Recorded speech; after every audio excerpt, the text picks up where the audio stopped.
Hello, good people. This is your guy, Mr. Educator, Mr. Communicator, Mr. Free Thinker, coming back at you live once again from the Lone Star State with another edition of the Media Mike Speaks. All right, good people. I wanted to bring this to your attention. I don't know if you heard of this, but I'm pretty sure you heard of the rapper Gucci Mane and the 1017 artist.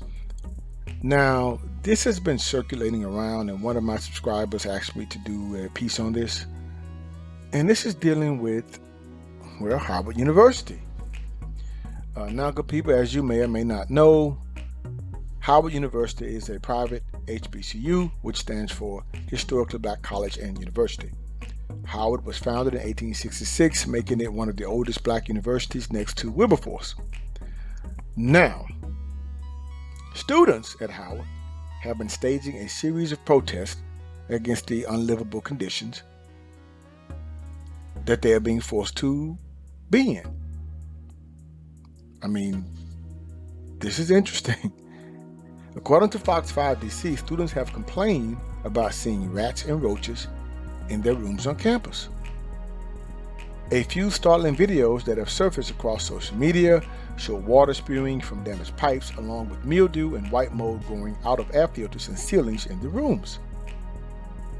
Now, if this is true, which I guess where they took the videos, this is, I guess, unspeakable. And this shouldn't be. But we're going to talk about a few things here. So let's continue. Big Scar and his manager took to their Instagram stories to share snippets of the protest with fans. In one post, Scar's manager wrote, he quotes, "We're still here. Students, you are the revolution. We are the revolution. This is not okay."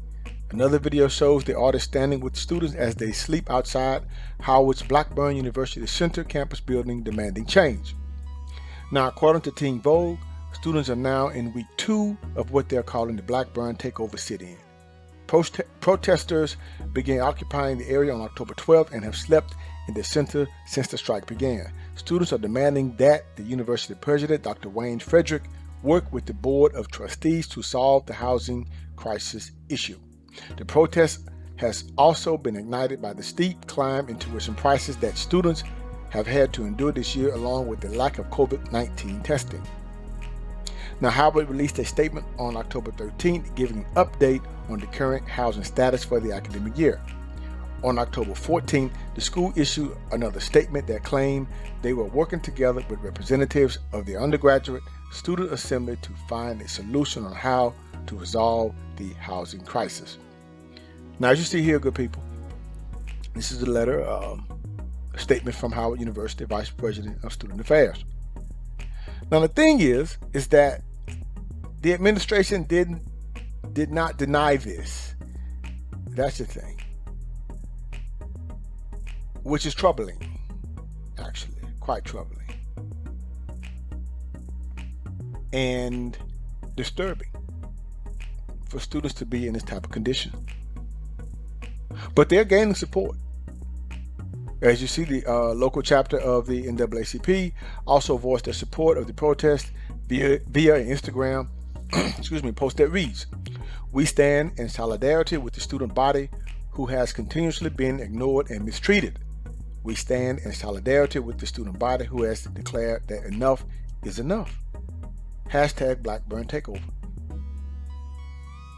Now, if the NAACP local chapter stands with the students, then this must have been going on for quite a while.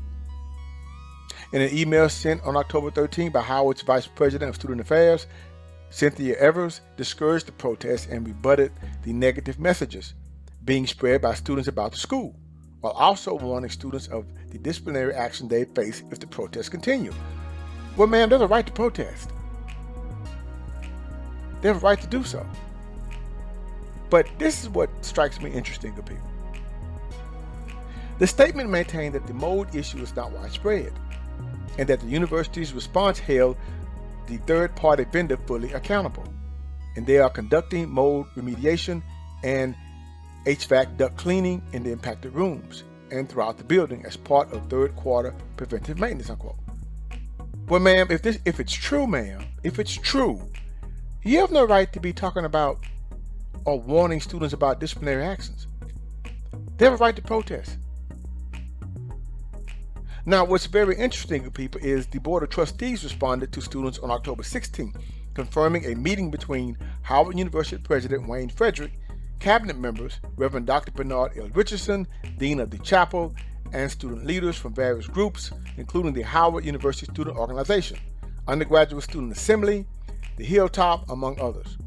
The conversation was the first of what the school hopes will be continued open dialogues to help bridge the gap between student and administration expectations. Now the question is, why did it have to come to this?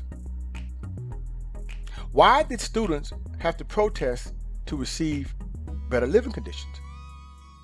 So if they wouldn't have spoken about this, nothing would have been done? Things that make you go, Now, good people, as you may or may not know, I attended an HBCU. And I will do a video on that regarding the incident that happened recently.